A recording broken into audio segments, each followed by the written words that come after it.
এখন কিন্তু প্রতি ঘরে ঘরে জ্বর হচ্ছে, আর জ্বর হলে কোনো কিছুই খাওয়া যাচ্ছে না। তো আমি এমন ২টা রান্না আজকে আপনাদের সাথে শেয়ার করব, যে রান্নাগুলি খেলে জ্বরের মুখেও খুব ভালো লাগবে। আসসালামু আলাইকুম, চলে আসলাম নতুন আরও একটি ভিডিও নিয়ে। আশা করি সবাই ভালো আছেন। আমিও আলহামদুলিল্লাহ আল্লাহর অশেষ রহমতে আপনাদের দয়ায় ভালো আছি। ব্লগার রোকসানা, ঢাকা থেকে বলছি। আমি নিচে নেমেছিলাম, কিছু সবজি নিয়ে এসেছি। তো আপনাদের ভাইয়ারও অনেক জ্বর, প্রায় 7 থেকে 8 দিন অনেক জ্বর, সে কিছুই খেতে পারছে না। তো ভাবলাম যে আমি একটু কিছু রান্না করি, দেখি খায় কি না। তো কচু নিয়ে আসছি, কচুর মুখী বলে এটা। এই কচুর মুখী হাফ কেজি নিয়ে আসছি। এটা দিয়ে আমি একটা টক রান্না করব। আর গুঁড়া মাছ, ছোট ছোট গুঁড়া মাছ পাইছি, তো সেই গুঁড়া মাছ আমি আমড়া দিয়ে রান্না করব। তো আজকে এই 2টা রান্না আমি আপনাদের সাথে শেয়ার করব ইনশাল্লাহ। তার আগে আমি কি কি এনেছি সেগুলি একটু দেখিয়ে দিচ্ছি। কাঁচা আম এনেছি, পটল এনেছি, বেগুন এনেছি, পেঁপে এনেছি, আমড়া নতুন বের হয়েছে আমড়া এনেছি, ধনিয়া পাতা এনেছি, আর নিয়ে আসছি কচুরমুখী, আর নিয়ে আসছি হাফ কেজি ছোট মাছ, যেটাকে বলা হয় চেল্লা মাছ। অনেক জায়গায় কি নামে জানি না, তবে আমি নাম শুনছি, এটার নাম চেল্লা মাছ। তো ছোট, কিন্তু আমার কাটতে অনেকটা সময় লেগে গেছে। কিছু করার ছিল না, যেহেতু অসুস্থ শরীর নিয়ে কোনো কিছুই খেতে পারছে না, তাই ভাবলাম আর কি আমি একটু কিছু রান্না করি, দেখি খায় কি না। তার জন্য আর কি নিজেই নিচে নেমে গেলাম আর কি। তো আর এখানে মাছ ছিল হাফ কেজি, চেল্লা মাছ বলে। কোন জায়গায় কি মাছ বলে আমি ঠিক জানি না, তবে আমরা চেল্লা মাছ বলি আর কি, তাই আমি ওই নামটাই বললাম। তো এখানে মিক্সড আছে, চাপিলাও আছে, তারপরে বাতাসিও আছে, কিন্তু খুবই ছোট ছোট মাছগুলি, এগুলি আমার কাটতে 1 ঘন্টা সময় লেগেছে। আমিও গাধার মতো হাফ কেজি নিয়ে এসেছি, 250 গ্রাম আনলে হয়তো, বুঝতে পারি নাই। আমি কিন্তু সব কিছু অফ ক্যামেরায় করে নিয়েছি। তো এখন হাতে মেখে আমি আমড়া দিয়ে গুঁড়া মাছটা রান্না করব। তো এখানে 2টা আমড়া চিকন চিকন করে কেটে নিয়েছি, 3-4টা কাঁচামরিচ আর কয়েকটা পেঁয়াজ কুচি দিয়েছি। আর এখন দিয়ে দিব হলুদ গুঁড়া, মরিচ গুঁড়া, ধনিয়া গুঁড়া, স্বাদ মতো লবণ। তো আমি যেরকম ঝাল খাই বা মশলা খাই সেরকমই দিচ্ছি, আপনারা আপনাদের মশলাটা বুঝে শুনে দিবেন। তবে জ্বরের মুখে এরকম একটা আপনারা যদি রেসিপি করেন, রান্না তৈরি করেন, দেখবেন যাদের মুখে জ্বর তাদের কিন্তু খুব ভালো লাগবে খেতে। আর এখন দিয়ে দিলাম হাফ চামচ আদা বাটা, হাফ চামচ রসুন বাটা, আর এখন দিয়ে দিচ্ছি তেল, রান্নার তেল। তো অল্প রান্নার তেলই দিচ্ছি আমি। এটাকে কিন্তু খুব ভালো মতো মেখে আমি মিশিয়ে নিব আর কি। খুব ভালো মতো মেখে নেবেন, তো চেষ্টা করবেন খুব ভালো মতো মেখে নিতে। আর আমার কথা হয়তো বা আপনাদের বিশ্বাস হবে না, কিন্তু আপনারা একবার হলেও ট্রাই করবেন, কারণ এখন কিন্তু জ্বরের সিজন, সবারই জ্বর আসতেছে, কোনো কিছুই কিন্তু খেতে ভালো লাগছে না। তো এইভাবে যদি আমরা কিন্তু এখন অ্যাভেলেবেল পাওয়া যায়, নতুন আমরা বের হয়েছে ছোট, তারপরে কিন্তু আমরা দিয়ে এইভাবে যদি মাছ রান্না করা হয়, খেতে কিন্তু বেশ ভালো লাগবে। আমার কাছে বেশ ভালো লাগছে, তাই আমি বললাম, আমি খেয়ে যেহেতু ভয়েস দিচ্ছি তাই বললাম আর কি। তো মাছগুলি দিয়ে দিলাম, দিয়ে এখন আবার ভালো মতো আমি মেখে নিচ্ছি। তো এখানে আমি একটু পানি দিব, প্রথমে একটু পানি দিব, পরে আবার একটু পানি দিব, যেহেতু আমড়াটা শক্ত, সিদ্ধ হতে একটু সময় লাগবে, তাই আমি একটু বেশ কিছুটা পানি দিয়েছি, 2বার পানি দিয়েছি আর কি।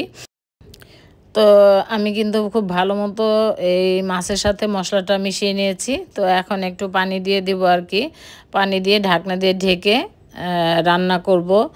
তো এখন একটু কিন্তু হালকা পরিমাণ পানি দিয়েছি, ভেবেছিলাম যে এই পানিতে হয়তো বা আমড়াটা সিদ্ধ হবে, কিন্তু এতটুকু পানি দেওয়াতে আমড়াটা সিদ্ধ হয় নাই, তো আর একটু পানি লাগছে আর কি। যাই হোক, এটাকে আমি এখন রান্না করব। তো বেশ কিছুটা সময় নিয়ে আমি রান্না করলাম। তো এখন ঢাকনা উঠিয়ে সামান্য একটু হালকা পাতলা একটু নেড়ে চেড়ে, বেশি নাড়া যাবে না, ছোট মাছ। তো এখন একটু পানি দিয়ে দিলাম। তো হাতের কাছে গরম পানি ছিল দেখে আমি গরম পানিটাই দিয়ে দিছি, এখানে নর্মাল পানি দিতে পারেন, কোনো সমস্যা নেই। যাই হোক, এখন আমি বেশ কিছুটা সময় নিয়ে এটাকে রান্না করলাম। তো এখন আমি এখানে দিয়ে দিব ধনিয়া পাতা কুচি। তো ধনিয়া পাতা দিলে কিন্তু ভালো লাগে, তো না থাকলে না দিলেও চলে, যেহেতু এখন ধনিয়া পাতা তেমন একটা পাওয়া যায় না, আর পেলেও অনেক দাম, প্রচুর দাম। তো যাই হোক, আমি এখন ফ্রেশ ধনিয়া পাতা দিয়ে দিচ্ছি। তো এটাকে আমি অন্য চুলায় বসিয়ে দিব আর কি। তো অন্য চুলায় বসে দিয়ে আমি এখন এই চুলাটার মধ্যে একটু করলা ভাজি করব।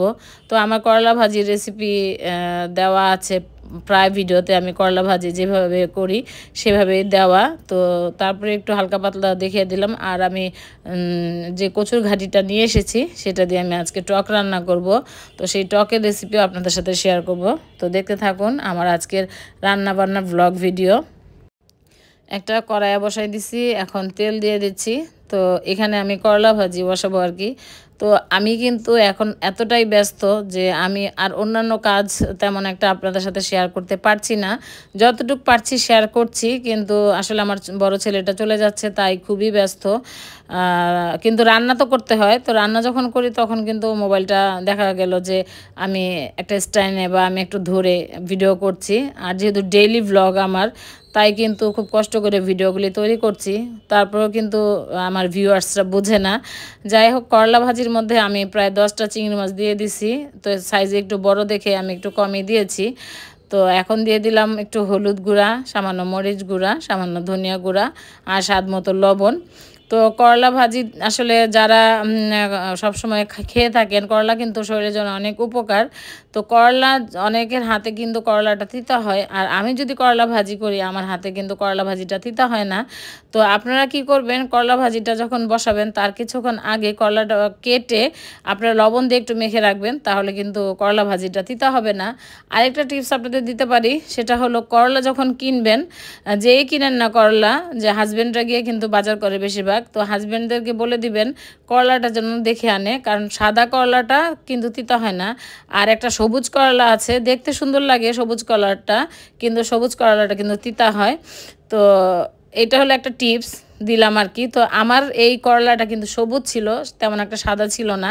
তো আশেপাশে কোনো করলাই সাদা পাই নাই, সবুজই পেয়েছি, কিন্তু কিছু করার ছিল না, নিয়ে এসেছি। তবে ওই যে একটা টিপস, এখানে করলা ভাজি করতে গেলে একটা টিপস না, কয়েকটা টিপস ফলো করতে হয়। প্রথমত আপনি করলাটাকে লবণ দিয়ে কিছুক্ষণ মেখে রাখবেন, 10 থেকে 20 মিনিট মেখে রাখবেন, তারপর এটাকে খুব ভালো মতো ধুয়ে দিবেন। আর দ্বিতীয় টিপস হলো করলাটা সাদা আনবেন, সাদা না আনলে সমস্যা নাই, ওই আপনি কি বলে লবণ দিয়ে মেখে রাখবেন আর কি। আর তৃতীয় টিপস হলো ঢাকনা দিয়ে ঢাকবেন না। আমি কালকে কেন জানি ভুলে ঢাকনা দিয়ে ঢেকে দিছি, কখনোই করলা ভাজি করতে গেলে ঢাকনা দিয়ে ঢাকবেন না। আর চতুর্থ টিপস হলো নাড়াচাড়া করবেন না, এটা দুইটা নুসনি দিয়ে ধরে আপনারা নাড়াচাড়া দিবেন। দেখবেন আমার এই 4টা টিপস আপনারা ফলো করলে করলা ভাজি করে খেয়ে আমাকে কমেন্ট করে জানাবেন যে আপু তুমি যেটা বলেছো ঠিক বলেছো। যাই হোক, বলে তো দিলাম করলাটা কিভাবে বসালাম, কি করলাম না করলাম, ওইটা আর আপনাদের সাথে বাকিটা শেয়ার করলাম না। তো এখন আমি যেটা বলেছি যে জ্বর আসলে টক রান্না করতে, তো আমি যেভাবে টকটা রান্না করি এটা আমাদের ঢাকা শহরের মানুষ খায়, অন্যান্য ডিস্ট্রিক্টে খায়, এভাবে খায় কিনা জানি না, তবে আমরা খাই। আমি কিন্তু এখানে কোনো তেল দেই নাই, পেঁয়াজ দেই নাই, কিছুই দেই নাই। এখানে একটু পানি দিছি, কয়েকটা চিংড়ি মাছ দিছি, 10 থেকে 12টা চিংড়ি মাছ দিয়েছি, হলুদ দিয়েছি, ধনিয়া দিয়েছি। আমি কিন্তু এখানে মরিচের গুঁড়া দেই নাই, আর লবণ দিয়েছি। তো এইটা দিয়ে এখন আমি পানির মধ্যে কিন্তু মশলাগুলি কষিয়ে নিব। আর আমি কিন্তু অফ ক্যামেরায় কচুর ঘাটিগুলি আলাদাভাবে সিদ্ধ করে আমি একটু চেটকিয়ে নিয়েছি আর কি, মথে নিয়েছি। তো এখন এই মশলাটা আমি ঢেকে দিব, ঢেকে কিছুক্ষণ 4 থেকে 5 মিনিট কিছুক্ষণ আমি একটু মশলাটাকে কষিয়ে নিব। তারপর আমি সেই কচুটা যে সিদ্ধ করে রেখেছিলাম, চেটকিয়ে রেখেছিলাম, সেটাকে দিয়ে দিব। অবাক হয়ে যাচ্ছেন যে তেল ছাড়া, পেঁয়াজ ছাড়া টক রান্না জীবনে খান নাই কখনো, এটা আবার কোনো টক হলো নাকি? বিলিভ করেন, আপনারা যদি এভাবে আমার মতো একবার টক রান্না করেন, যারা টক পছন্দ করে আর কি তাদের কথা বলছি, যারা পছন্দ করেন না তাদের কাছে মোটেও ভালো লাগবে না। কিন্তু আমার সবচেয়ে ফেভারেট হলো এই টকটা আর কি, কচুর ঘাটির টকটা। তো এই তো আমি কচুর ঘাটিগুলি বেশি একটা ভালো ছিল না, যদি ভালো থাকতো বালিয়া বালিয়া একটা কচুর ঘাটি আছে, সেটা যদি টক দিয়ে টক রান্না করা হইতো, কচুর টকটা কিন্তু আরও খেতে ভালো লাগতো। তো এভাবে আমি নেড়ে চেড়ে একটু পানি দিয়ে দিলাম, দেখলেন সবাই। তো পানিটা দিয়ে আমি একটু ঢাকনা দিয়ে ঢেকে কষিয়ে নিলাম। আর অফ ক্যামেরায় কিন্তু পানি দিয়ে ফেলেছিলাম, সেটার ভিডিও আমি করা হয়নি আর কি। তো আপনারা যেরকম পাতলা ঘন খাবেন সেরকম পানি দিবেন। তো দেখতেই পেলেন আমি কিন্তু পাকা তেঁতুল দিয়ে দিলাম এখানে বেশ কিছুটা। তো বাসায় তেঁতুল ছিল না, বড় ভাবির কাছ থেকে এনে আমি তেঁতুলটা দিয়ে দিলাম। এখন আমি ঢাকনা দিয়ে ঢেকে এটাকে কয়েকটা বার বলক আনিয়ে এখন আমি ধনিয়া পাতা দিয়ে নামিয়ে নিব। খুব সহজভাবেই কিন্তু আপনাদের দেখানোর চেষ্টা করেছি। আর এটা একবার হলেও ট্রাই করবেন যারা টক পছন্দ করেন তারা। তো আমি কিন্তু খুবই পছন্দ করি আর পেটটা ভরে আমি ভাত খেয়েছি। তো আপনাদের ভাইয়াও খেয়েছে। আর এদিক দিয়ে ছেলেদের জন্য আমি আজকে গরুর মাংস রান্না করছি আলু আর পেঁপে দিয়ে। তো এই ছিল আমার আজকে রান্না বান্না। আজকের মতো বিদায় নিচ্ছি। আল্লাহ হাফেজ, আসসালামু আলাইকুম।